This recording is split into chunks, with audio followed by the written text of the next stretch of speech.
ವೀಕ್ಷಕರೇ, ನಮ್ಮ ಚಳ್ಳಕೆರೆ ಟಿವಿಗೆ ಸ್ವಾಗತ. ಇಂದಿನ ಪ್ರಮುಖ ಸುದ್ದಿ. ಕಾನೂನು ಸುವ್ಯವಸ್ಥೆ ಕಾಪಾಡುವ ಉದ್ದೇಶದಿಂದ ಚಿತ್ರದುರ್ಗ ಜಿಲ್ಲೆಯ ತಳಕು ಪೊಲೀಸ್ ಠಾಣೆಯಲ್ಲಿ ರೌಡಿ ಪೆರೇಡ್ ನಡೆಸಲಾಯಿತು.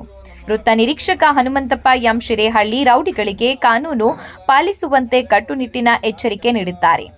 ತಳಕು ಪೊಲೀಸ್ ಠಾಣಾ ವ್ಯಾಪ್ತಿಯ ರೌಡಿ ಶೀಟರ್ಗಳನ್ನು ಬುಧವಾರ ಠಾಣೆಗೆ ಕರೆಯಿಸಿ ರೌಡಿ ಪೆರೇಡ್ ನಡೆಸಲಾಯಿತು.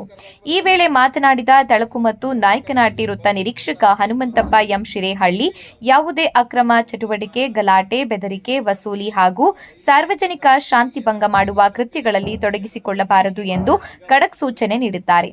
ಕಾನೂನು ಉಲ್ಲಂಘಿಸಿದರೆ ಯಾವುದೇ ಮುಲಾಜಿಲ್ಲದೆ ಕಠಿಣ ಕಾನೂನು ಕ್ರಮ ಕೈಗೊಳ್ಳಲಾಗುವುದು ಎಂದು ಎಚ್ಚರಿಕೆ ನೀಡಿದ್ದಾರೆ.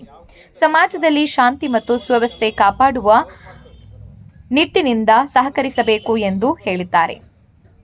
ಈ ಸಂದರ್ಭದಲ್ಲಿ ತಳಕು ಪೊಲೀಸ್ ಠಾಣೆಯ PSI K Kumar, Nayakanahatti PSI G Pandurangappa, Parashurampura PSI H Maruti, ವಾಕಿ 2 PSI G Manjunath, ASI Tirukappa, Jagalurappa ಹಾಗೂ ಸಿಬ್ಬಂದಿಗಳಾದ ನಿತಿನ್, ಏಕಾಂತರೆಡ್ಡಿ, ಜಾಕಿರ್ ಹುಸೇನ್, ಪುರುಷೋತ್ತಮ್, ರಾಜು ಮತ್ತು ರವಿ ಉಪಸ್ಥಿತರಿದ್ದರು.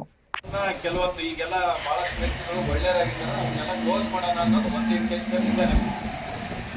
ಮೇಲಾಗಿ ಯಾರೂ ಸಹ ಬೇರೆ ಬೇರೆ ಆಕ್ಟಿವಿಟೀಸಲ್ಲಿ ಅಥವಾ ಗಲಾಟೆಯಲ್ಲಿ ಮತ್ತೊಂದರಲ್ಲಿ ಮತ್ತೊಂದು ಇದರಲ್ಲಿ ತೊಡಗಬಾರ್ದು. ಹೌದಾ? ಯಾರು ತೊಡಗೋದಲ್ಲ ಮತ್ತು ನಾವು ಯಾವಾಗ ಈ ಥರ ಕರಿತೀವಿ, ಬಂದು ಹಾಜರಾಗ್ತೀವಿ ಅಂಥವ್ರನ್ನ ನಾವು ಕ್ಲೋಸ್ ಮಾಡ್ಬೇಕಂತ ಡಿಸೈಡ್ ಮಾಡಿದ್ದೀವಿ. ನಮಗೆ ಮೇಲಿಂದ ಆದೇಶನೂ ಹಾಗೆ ಇದೆ.